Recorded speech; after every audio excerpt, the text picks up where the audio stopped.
எல்லாருக்கும் வணக்கம். El Nino நம்ம அதிகமாக கேள்விப்படுற பேர் சமீப வாரங்களில் இதுவாக தான் இருக்கும்னு நான் நினைக்கிறேன். எல்லா நியூஸ் சேனல்ஸும், எல்லா சோஷியல் மீடியா சைட்ஸும், எல்லா நியூஸ் பேப்பரும் எல் நினோவை பற்றி நிறைய சொல்கிறாங்க. இதோடைய தீவிரம் வலுவடையும் நவம்பர் மாத காலத்தில் அப்படிங்கிற மாதிரிலாம் பேசிகிட்டு இருக்காங்க. ஒரு வருஷத்துக்கு கூட எக்ஸ்டெண்ட் ஆகலாம் அப்படிங்கிற மாதிரி பேசிகிட்டு இருக்காங்க. என்னது இது எல் நினோ அப்படின்னா என்ன அப்படின்னா, எல் நினோ அப்படிங்கிறது நமக்கு பசிபிக் ஓஷனோட சர்ஃபேஸ் வாட்டர் மேலே நிலவர டெம்பரேச்சர் தான் எல் நினோ. அதாவது பசிபிக் ஓஷனுங்கிறது இருக்கிற ஓஷன்லேயே மிகப்பெரிய நீர்ப்பரப்பு கொண்ட ஒரு ஓஷன். நமக்கெல்லாம் தெரியும், northern America, southern America, western கோஸ்ட்லேருந்து ஆஸ்திரேலியா வரைக்கும் எக்ஸ்டெண்ட் ஆகிறது தான் ஆஸ்திரேலியா, ஜப்பான் கோஸ்ட் வரைக்கும் எக்ஸ்டெண்ட் ஆகிறது தான், ஈஸ்டர்ன் கோஸ்ட் வரைக்கும் எக்ஸ்டெண்ட் ஆகிறது தான் பசிபிக் ஓஷன். நார்மலாக அந்த பசிபிக் ஓஷனோட surface temperature 26 to 28 degree Celsius இருக்கும். இந்த சர்ஃபேஸ் வாட்டர் டெம்பரேச்சர் கொஞ்சம் 0.5 டிகிரி செல்சியஸ் இன்க்ரீஸ் ஆனால் எப்படி இருக்கும்? சன் ஜாஸ்தியாக படுறதுனால 0.5 டிகிரி செல்சியஸ் இன்க்ரீஸ் ஆனால் எப்படி இருக்கும்? அதுவே 1 டிகிரி செல்சியஸ் அளவுக்கு இன்க்ரீஸ் ஆனால் எப்படி இருக்கும்? 2 டிகிரி செல்சியஸ் வரைக்கும் இன்க்ரீஸ் ஆனால் எப்படி இருக்கும் அப்படின்னு ஒரு சின்னதாக ஒரு விஷுவலைஸ் பண்ணுங்கள். இந்த கண்டிஷனுக்கு பேர் தான் எல் நினோ. அதாவது பசிபிக் ஓஷனோட surface water temperature 26 to 28 degree Celsius நார்மலாக இருக்கக்கூடிய surface water temperature 2 degree Celsius rise ஆச்சு அப்படின்னு சொன்னால் அதை சூப்பர் எல் நினோ அப்படிங்கிறாங்க. நார்மல் கண்டிஷனில் பசிபிக் ஓஷன் மேலே, எனி ஓஷன்ஸ் மேலே ஒரு விண்டு ப்ளோ ஆகும். அது we call it as trade wind. இந்த ட்ரேட் விண்டை பயன்படுத்தி தான் கப்பல் போக்குவரத்தெல்லாம் ஏற்படும். கப்பல் போக்குவரத்துக்கு எந்த விதமான இடையூறும் வரக்கூடாது அப்படின்னா இந்த ட்ரேட் விண்ட்ஸை கரெக்டாக கணிச்சு அதன் மூலமாக கப்பல் போக்குவரத்தை கொண்டு வரணும். அதனால தான் அதுக்கு பேர் ட்ரேட் விண்ட்ஸ்னு பேர் வந்துச்சான்னு எனக்கு தெரியல. அது பிஹேவியர் மாற்றாது. இந்த ட்ரேட் விண்ட்ஸ் என்ன பண்ணும் அப்படின்னா, மேலே இருக்க இந்த வார்ம் வாட்டர் இருக்கு இல்லையா, அந்த வார்ம் வாட்டர் மேலே ப்ளோ ஆகும்போது இந்தோனேஷியா, ஆஸ்திரேலியா பக்கம் அந்த வார்ம் வாட்டரை தள்ளிடும். நார்மல் கண்டிஷனில் பசிபிக் ஓஷன் மேலே ப்ளோ பண்ணக்கூடிய ட்ரேட் விண்ட்ஸு ஆஸ்திரேலியா, இந்தோனேஷியா பக்கம் வார்ம் வாட்டரை தள்ளிடும். அப்படியே ஆப்போசிட் சைடில் இருக்க South American western coast, North American western கோஸ்ட்டில் கூல் வாட்டர் வரும். எஸ்பெஷலி இந்த ஈக்குவேட்டார் பக்கம் இருக்கக்கூடிய கண்ட்ரீஸ்லாம் இது பார்க்கலாம். ஈக்குவேட்டார் பக்கத்தில் South American country Peru, Ecuador, இந்த 2 கண்ட்ரி இருக்குது இல்லையா, அந்த 2 கண்ட்ரியில் இந்த கூல் வாட்டர் தேங்கும். ஆப்போசிட்டில் இருக்க ஆஸ்திரேலியா, இந்தோனேஷியாவில் வார்ம் வாட்டர் தேங்கும். இது normal condition. But El Nino onset ஆனதுக்கப்புறம் இந்த கண்டிஷன் ரிவர்ஸ் ஆகும். இதுக்கு என்ன காரணம் அப்படின்னா, அதுதான் எல் நினோ. இது காரணம் அந்த சர்ஃபேஸ் வாட்டர் டெம்பரேச்சர் இன்க்ரீஸ் ஆகிறது தான் இதுக்கு காரணம். எல் நினோவையே நார்மல் கண்டிஷன், எல் நினோ இருக்கிற கண்டிஷன், எல் நினோ இல்லாத கண்டிஷன் அப்படின்னு நிறைய பிரிக்கலாம் நாம். சரிங்களா? ஸோ நார்மல் கண்டிஷனில் வார்ம் வாட்டர் இந்தோனேஷியா, ஆஸ்திரேலியா பக்கம், கூல் வாட்டர் பெரு, ஈக்குவடார் பக்கம். பட் எல் நினோ கண்டிஷனில் அப்படியே ரிவர்ஸ் ஆகும். சரிங்களா? என்ன காரணம்னா, இந்த ட்ரேட் விண்ட்ஸ் எப்போ வீக் ஆகிறதோ அப்போ வார்ம் வாட்டர் ஆஸ்திரேலியா, இந்தோனேஷியா பக்கம் போகாமல் warm water Peru, Ecuador shore லைன்ஸுக்கு வந்துடும். இதுதான் எல் நினோன்ற கண்டிஷன். ஃபைன். இது 0.5 டிகிரி செல்சியஸ் இருந்தால் அது எல் நினோ. 1 டிகிரி செல்சியஸை தாண்டிடுச்சின்னு சொன்னால் கொஞ்சம் கிரிட்டிக்கல். 1.52 வரைக்கும் போயிடுச்சுன்னு சொன்னால் அதுதான் சூப்பர் எல் நினோ. இப்போ சயின்டிஸ்ட் சேட்டலைட் இமேஜரி மூலமாக, பாய்ஸ் மூலமாக இந்த surface water temperature 2 degree Celsius வரைக்கும் இன்க்ரீஸ் ஆகும் அப்படின்னு எக்ஸ்பெக்ட் பண்ணுறாங்க நவம்பர் 2026 வாக்கில். இதனால் என்ன ஆகும்? ஒரு ஓஷன் மேலே இருக்கக்கூடிய விண்டு கரை ஒதுங்கிறது, வார்ம் வாட்டர் கரை ஒதுங்கிறது மூலமாக என்ன ஆகும் அப்படின்னா, என்டையர் வேர்ல்டில் இருக்கக்கூடிய கிளைமேட்டிக் கண்டிஷன்ஸ் மாறும். நம்ம பொதுவாக இந்தியாவை எடுத்துக்கிட்டோம் அப்படின்னு சொல்லும்போது மான்சூன் தான் நம்மளுக்கு மழை தரக்கூடிய மான்சூன். நமக்கு 2 விதமாக மான்சூன் டைவெர்ட் ஆகும். ஒன்று சவுத் வெஸ்ட் மான்சூன், இன்னொன்று north east monsoon. South west மான்சூனுங்கிறது இப்போது June 1 எக்ஸ்பெக்ட் பண்ண கேரளாவில் மழை பொழிவை கொடுத்துருக்கு இல்லைங்களா? அது ஒரு 3 days டிலே ஆகி June 4 வந்திருக்கு. நமக்கு இன்னொரு செட் ஆஃப் மான்சூன் இருக்குது, அது நார்த் ஈஸ்ட் மான்சூன்.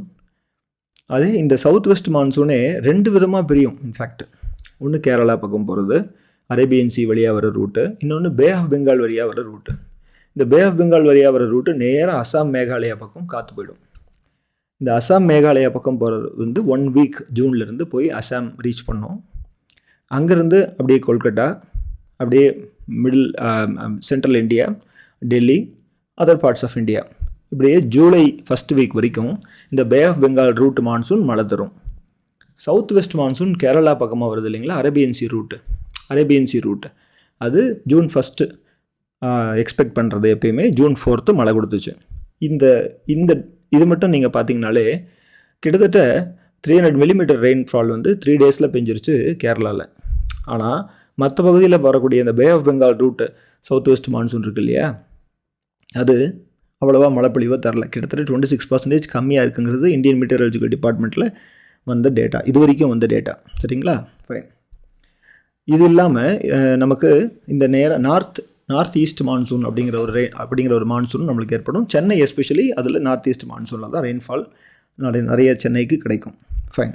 இந்த மான்சூன் பேட்டர்ன் எப்படி வருது அப்படின்னா, இந்தியன் ஓஷன்லேருந்து வரக்கூடிய காற்று அரேபியன் சி வழியாகவும் பே ஆஃப் பெங்கால் வழியாகவும் லேண்ட் ஏரியாவுக்கு வரும்போது இந்த மான்சூன் ஏற்படுது.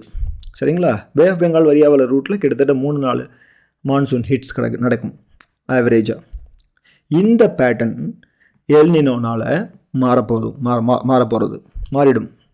எப்படி மாறும் அப்படின்னா, சில இடங்களில் அதிகப்படியான ரெயின்ஃபாலும் சில இடங்களில் வறட்சியும் ஏற்படும். இதுக்கு முன்னாடி நடந்த நிகழ்வு, அது மூலமாக ப்ரெடிக்ட் பண்ணியிருக்காங்க. இந்த வாட்டியும் அந்த மாதிரி தான் இருக்கும். இந்த வாட்டி சூப்பர் எல்னினோ அப்படிங்கிறாங்க. சரி, இது பசிபிக் ஓஷன் மட்டும் மேலே தான் நடக்குதா?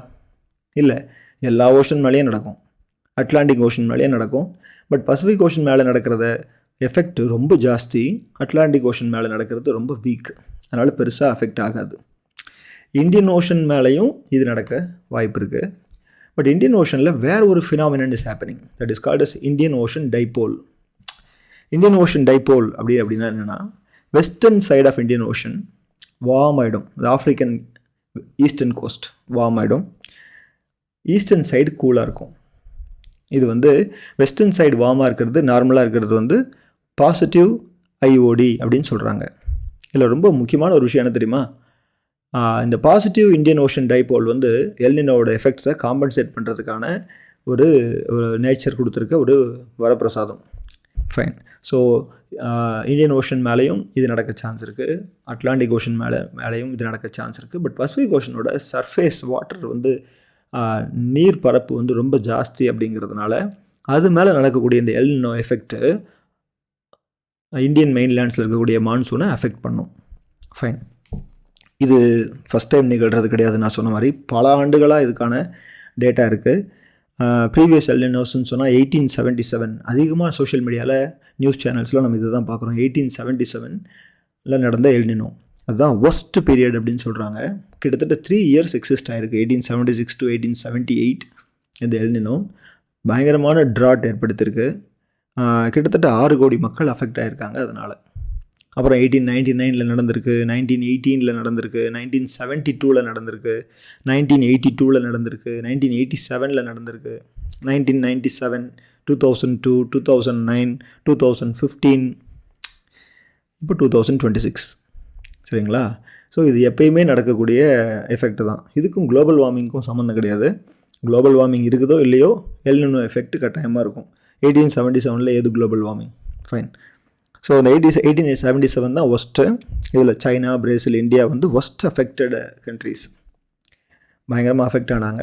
இப்போ அதுக்கு ஈக்குவலண்ட்டான ஒரு எல்னினோ, சூப்பர் எல்னினோ இந்த வாட்டி வரும் அப்படின்னு எக்ஸ்பெக்ட் பண்ணுறாங்க சயின்டிஸ்ட். ஃபைன். இந்த எல்னினோ அப்படின்னா என்ன பேர்?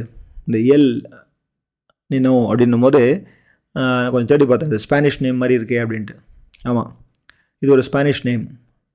டிசம்பர் மாதம் யூஸ்வலாக இது அந்த பசிபிக் ஓஷன் மேலே ஏற்படுறத சயின்டிஸ்ட் கண்டுபிடிக்கல.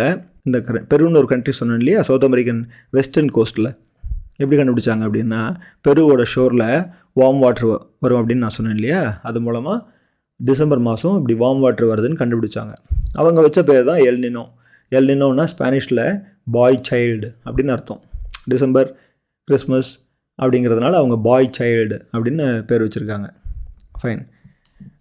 அதனால தான் இது எல்னினோ அப்படின்னு ஆச்சு. இதுக்கு அப்படியே ஆப்போசிட்டாக கேர்ள் சைல்டு அப்படின்னு ஒரு எஃபெக்டும் நடக்குது பசிபிக் ஓஷனில். அதுக்கு பேர் லா நினா. லானினா. லானினா அப்படின்னா என்னென்னா, நான் இப்போ சொன்னேன் எல்னினோ நடக்கிறதுக்கு இந்த ட்ரேட் விண்ட்ஸு வீக் ஆச்சுன்னா நடக்கும். வீக் ஆகும்போது தான் இந்த வார்ம் வாட்ரு இந்தோனேஷியா ஆஸ்திரேலியா பக்கம் போகாமல் பெரு ஈக்குவடார் ஷோருக்கு வரும். ட்ரேட் விண்ட்ஸ் வீக்கன் ஆச்சுன்னா. இதே ட்ரேட் விண்ட்ஸ் ஸ்ட்ராங் ஆச்சுன்னா இதுக்கு பேர் தான் லானினா. கேர்ள் சைல்டு, அதுக்கு பேர் கேர்ள் சைல்டு. ஓகே, இப்படி தான் பேர் வச்சுருக்காங்க. இன்ட்ரெஸ்டிங்காக இருக்குது. ஓகே, சரி, இது என்ன பண்ண முடியும், என்ன பண்ணலாம்? பசிபிக் ஓஷன் நீர்ப்பரப்பு நம்ம கொஞ்சம் யோசித்து பார்த்தோம்னா தெரியும். கிட்டத்தட்ட 1/3 of earth is covered by Pacific ocean. அங்கே சர்ஃபேஸ் டெம்பரேச்சர் இப்படி மாறுது, அது மூலமாக காற்று ப்ளோ ஆகுது. நம்ம ஓஷனோட எஃபெக்டும் சீயோட எஃபெக்டும் நமக்கு எல்லாருக்கும் தெரியும் இல்லையா? தண்ணி என்ன பண்ணும் அப்படிங்கிறத நம்ம 2000 சென்னை ஃப்ளட்ஸ்லேயே பார்த்தோம். இதை காம்பேட் பண்ண முடியுமா? என்னெல்லாம் மெஷர் பண்ணலாம் அப்படின்னா, நான் படித்தது வரைக்கும் பார்த்தா இதை காம்பேட் பண்ணவே முடியாது. இயற்கையை தலைவணங்கி ஏற்றுக்கிறது தான் நம்ம செய்கிற ஒரே வேலை. ஆனால் ஃபோர்காஸ்டிங் டெக்னிக்ஸ்லாம் இப்போ பாருங்கள், ஜூன் மாதமே சொல்லிட்டாங்க நவம்பர் மாதம் எல்னினோ வரதுக்கான வாய்ப்பு இருக்குது அப்படின்னு. இப்போ 1877 ஒஸ்ட் ஆனதுக்கு காரணம் அப்போ ஃபோர்காஸ்டிங்லாம் கிடையாது, ரெடியாக இல்லை மக்கள். ஆனால் இப்போ ஃபோர்காஸ்டிங் டெக்னிக்ஸ் இருக்குது, அதை இம்ப்ரவைஸ் பண்ணலாம். ஃபோர்காஸ்ட் பண்ணி வரப்போகுதுன்னு தெரிஞ்சு அவ்வளோதான் தெரிஞ்சுக்க முடியும். இதை போய் யாராவது சண்டை போட்டு நிறுத்த முடியுமா? முடியாது. ஃபோர்காஸ்ட் பண்ணலாம். வாட்டர் ரிசோர்ஸஸை நல்லா மேனேஜ் பண்ணலாம். அந்த ரிசர்வாயரில் இருக்கக்கூடிய தண்ணி கொள்ளளவு, வறட்சி காலத்தில் அதை பயன்படுத்துறதுக்கு வாட்டர் ரிசோர்ஸ் மேனேஜ் பண்ணலாம். கிளைமேட் ரெசிலியன்ட் அக்ரிகல்ச்சர், இந்த கிளைமேட்டுக்கு எந்த மாதிரியான கிராப் வெரைட்டி சப்போர்ட்டாக எப்படி இருக்கும் அப்படிங்கிறத கொஞ்சம் மதிநுட்பத்தோடு செயல்பட்டு அது மூலமாக தண்ணி கம்மியாக எடுத்துக்கக்கூடிய பயிர் வகைகள். நான் ஃபார்மர் இல்லை, எனக்கு அது என்னுடைய அறிவுக்கு எட்டாத ஒரு விஷயம் அது. இருந்தாலும் அந்த மாதிரியான ஒரு மெத்தடாலஜி நம்ம ட்ரை பண்ணலாம். ஹீட் வேவ்ஸ் வரும், அதுக்கு ப்ரிப்பேர் ஆகிக்கணும். அப்புறம் நம்மளோட டிசாஸ்டர் மேனேஜ்மெண்ட்டை ஸ்ட்ரெங்தன் பண்ணணும். அங்கங்கே நம்மளுடைய ஹெல்ப் நமக்கு கிடைக்கிற மாதிரி யாரெல்லாம் அவசரப்படுறாங்களோ அந்த மக்கள்கிட்ட போய் நிவாரண உதவிகள் வேகமாக போய் சேர்றதுக்கு என்னெல்லாம் பண்ணணுமோ அப்படிங்கிறத நம்ம ஸ்ட்ரெங்தன் பண்ணிக்கலாம். Long term climate action. இப்போ கிளைமேட் சேஞ்சுக்கு இதுக்கும் சம்மந்தமே கிடையாதுங்க. ஆனால் கிளைமேட் சேஞ்ச் என்ன பண்ணணுன்னா, எல்னினோ எப்பயுமே இருக்குது, கிளைமேட் சேஞ்ச் அதுக்கு கூட மேலே எக்ஸ்ட்ரா ஆகிடும். இப்போ கிளைமேட் சேஞ்சும் இந்த 2 டிகிரி செல்சியஸ் எக்ஸ்ட்ரா வரதுக்கு காரணம், இப்போது நம்ம சென்னையில் 36 டிகிரி செல்சியஸ் இருக்குதுன்னு வச்சுப்போமே, இந்த கிளைமேட் சேஞ்சினால 38 ஆகிடுச்சு, 40 ஆகிடுச்சு. ஸோ கிளைமேட் சேஞ்சுங்கிறது எக்ஸ்ட்ரா, எல்னினோ எஃபெக்ட்டுக்கு மேலே இருக்க எக்ஸ்ட்ரா. சரிங்களா? ஃபைன். இண்டிவிஜுவலாக நம்ம என்ன பண்ணலாம்? இந்த மெஷர்ஸ் எல்லாம் வந்து சொசைட்டியாக செய்கிறது. இந்த forecasting, water resource management, resilient climate resilient agriculture, இதெல்லாம் சொசைட்டியாக செய்கிறது. இண்டிவிஜுவலாக நம்ம என்ன பண்ணலாம்னா, வாட்டர் மேனேஜ்மெண்ட் இண்டிவிஜுவல் லெவலில், ரெயின் வாட்டர் ஹார்வெஸ்டிங், கிரவுண்ட் வாட்டரை அதிகமாக எடுக்காமல் முயற்சி செய்கிறது. அப்புறம் கிராப் சைக்கிள், ஃபார்மராக இருக்கும்போது எல்லாருக்குமே, ஃபார்மருக்கு மட்டுமா கிராப் சைக்கிள், எல்லாருமே சாப்பிடணுமே, கிராப் சைக்கிளை வந்து ஒழுங்காக பிளான் பண்ணுறது. லாங் டேர்மில் பார்த்தோம்னா எனர்ஜி கன்சர்வேஷன், நிறைய மரம் நடுறது, ஃபுட் வேஸ்ட்டெல்லாம் கம்மி பண்ணுறது, வாட்டர் மேனேஜ்மெண்ட், இதெல்லாம் லாங் டேர்ம் கோல்ஸ். இவ்வளோ தான் பண்ண முடியும். ஃபைன். இப்போ இந்த வீடியோவை நான் பதிவு பண்ணணும்னு முயற்சி பண்ணும்போது, அந்த வீடியோவை பதிவு பண்ணுறதுக்கு சில நிமிஷங்களுக்கு முன்னாடி நான் ஒரு நியூஸ் படித்தேன். இந்த அட்லாண்டிக் கூல் பிளாப் அப்படின்ற ஒரு நியூஸ். நான் இன்னும் அதை அத்தன்டிகேட் பண்ணலை. அது என்னென்னா, இந்த வார்ம் வாட்டர் வந்து அட்லாண்டிக் ஓஷனுக்கு மேலே யூரோப்பை நோக்கி கொண்டு போகிற அந்த வாட்டர் கரண்ட் இருக்கு இல்லையா, அது வீக்கன் ஆகிடுச்சு அப்படிங்கிறாங்க. அட்லாண்டிக் மெரிடியனல் ஓவர் டேர்னிங் சர்க்குலேஷன், இது AMOC வீக் ஆகிடுச்சான். அதுக்கு காரணம் அங்கே இருக்கக்கூடிய அட்லாண்டிக் கூல் பிளாப். அது இந்த சர்ஃபேஸ்லேருந்து கிட்டத்தட்ட 1000 மீட்டர்ஸுக்கு கீழே வரைக்கும் இந்த கூல் பிளாப் எக்ஸிஸ்ட் ஆகுது அப்படின்னு ஒரு நியூஸ் படித்தேன். இது மூலமாக என்ன ஆகும்னா, ஃபாஸ்ட்டாக இந்த யூரோப்போட அந்த ஷோர், யூரோப்போட வெஸ்டர்ன் ஷோர் வந்து கூல் ஆகும் அப்படிங்கிற மாதிரி படித்தேன். அப்போது இது என்ன பண்ணலாம் அப்படின்னா, அந்த சீ லெவல் ரைஸ் எல்லாம் அலாங் US கோஸ்ட்டு ஃபாஸ்ட்டாக சீ லெவல் ரைஸ் ஆகும் அப்படிங்கிற மாதிரி படித்தேன். இதெல்லாம் பார்க்கும்போது நேச்சர் வந்து என்ன டிசைட் பண்ணுதோ அது பண்ணிட்டு தான் போகும். கரெக்டுங்களா? As an individual, as a society, as a country, நாம் வந்து அதை we should see to it and try to adapt to it. வேறு என்ன பண்ண முடியும்? ஃபைன். இப்போது வறட்சி வந்துருச்சு, அதிகமான மழைப்பொழிவு வந்துருச்சு. ஃபஸ்ட்டு ஹிட் என்ன ஆகும் அப்படின்னா இந்த ஃபுட் ப்ரொடக்ஷன் ஹிட் ஆகும், தண்ணி ஹிட் ஆகும். கரெக்டுங்களா? நான் அவ்வளோதான் என்ன பண்ணேன், இந்தியாவில் ஃபுட் ப்ரொடக்ஷன் எப்படி இருக்குது அப்படிங்கிறத பார்த்தேன். சும்மா ஒரு வேளை ஹிட் ஆச்சுன்னா நம்மக்கிட்ட ரிசர்வ்ஸ் எல்லாம் இருக்கா? 1877 ஃபெமைன் வந்துச்சு. நான் சொன்னேன் 6 கோடி மக்கள் அஃபெக்ட் ஆனாங்க. சாப்பாடு கிடையாது, ஃபுட் கிரெயின்ஸ் கிடையாது, ஸ்டாக் இல்லை. அதனால தான் அஃபெக்ட் ஆனாங்க இந்த ஃபெமைனில். சைனா, பிரேசில், இந்தியா அஃபெக்ட் ஆச்சுன்னு சொன்னேன் இல்லையா? ஆனால் இப்போ அந்த மாதிரி இருக்கா அப்படின்னு பார்த்தா இல்லை. அக்ரிகல்ச்சரில் நம்ம நிறைய முன்னேறி வந்துட்டோம். நல்ல முன்னேற்றமாக, எப்படிப்பட்ட முன்னேற்றங்கிறத விட அது நல்ல முன்னேறி வந்துட்டோம். இந்தியாவில் ஒரு வருஷத்துக்கு 3300 3500 லட்சம் டன் ஃபுட் கிரெயின்ஸ் ப்ரொடியூஸ் பண்ணுறாங்களாம் ஒரு வருஷத்துக்கு இந்தியாவில். சரிங்களா? இப்போ நம்மக்கிட்ட ஸ்டாக் 600 லட்சம் டன் ஃபுட் கிரெயின்ஸ் இருக்குது. அதில் ரைஸ் 386 லட்சம் டன், வீட் 218 லட்சம் டன் அப்படிங்கிற நியூஸை நான் பார்த்தேன். ஃபைன். அப்போது இவ்வளோ வச்சுக்கிட்டு சமாளிச்சிட முடியுமா அப்படின்னு நான் பார்க்கும்போது அப்படியெல்லாம் சமாளிக்க முடியாது அப்படின்றது தான் நியூஸ் வந்துச்சு எனக்கு. ஏன்னா ஒரு மாதத்துக்கு இந்தியாவுக்கு தேவைப்படுறது 30 மில்லியன் டன்ஸ் ஒரு மாதத்துக்கு தேவைப்படுதான். இப்போ 600 லட்சம் டன் அப்படின்னு சொன்னால் அது 60 மில்லியன் டன். ஒரு மாதத்துக்கு நமக்கு தேவைப்படுறது 30 மில்லியன் டன். ஸோ 2 மாதத்துக்கான ஃபுட் கிரெயின் ஸ்டாக் இருக்குது. இது இருக்கிறது பப்ளிக் ப்ராப்பர்ட்டி இது. ஓகே. ஆனால் இண்டிவிஜுவலாகவே நம்ம நிறைய ஸ்டாக் பண்ணி வச்சுருக்கோம். இண்டிவிஜுவலாக பல இடங்களில் ஸ்டாக் இருக்குது. ஸோ இதெல்லாம் சேர்க்கும் போது அவ்வளோ பெரிய எஃபெக்ட் ஒன்றும் இருக்காது. ஒஸ்ட் எல்னினோ இயர்ஸில் கூட அக்ரிகல்ச்சர் 10 to 15% தான் அஃபெக்ட் ஆகிருந்திருக்கு. ஸோ ஃபுட் கிரெயின்ஸ் ப்ரொடக்ஷன்லேயும், ஃபுட் கிரெயின்ஸ் ஸ்டாக்லேயும், ஃபுட் கிரெயின்ஸ் தட்டுப்பாடுலேயும் 1877 வந்த ஃபெமைன் மாதிரி 2026 எக்ஸ்பெக்டட் எல்னினோவில் இருக்காது அப்படிங்கிறது தான் நான் பார்த்த நியூஸ் சோர்ஸ். ஸோ 2015 நமக்கு வந்த ஃப்ளட் எல்னினோவா அப்படின்னு பார்த்தா அது partly due to El Nino. But ஏன்னா எல்னினோ நமக்கு சென்னையில் வந்த flood it is an unique monsoon pattern cycle. நமக்கு சவுத் வெஸ்ட் மான்சூன் கிடையாது, நார்த் ஈஸ்ட் மான்சூன். சரிங்களா? அப்போது நம்மளோட 2015 El Nino effect partly due to that, but it is not entirely due to El Nino. Fine. இதெல்லாம் பார்க்கும்போது I understand that mitigation long term measure, இண்டிவிஜுவலாக சொசைட்டியாக என்ன பண்ணலாம் அப்படிங்கிறதெல்லாம் நம்ம பார்த்தோம். இந்த இயற்கையோட இந்த மாறுபாடை நாம் தலைவணங்கி தான் ஏற்றுக்கணும். புத்தி கூர்மையோடு செயல்பட்டால் நாம் ஃபுட் கிரெயின்ஸ் தட்டுப்பாடுலேருந்து வெளியில் வரலாம். அடுத்து மீட் பண்ணுற வரைக்கும் வணக்கம்.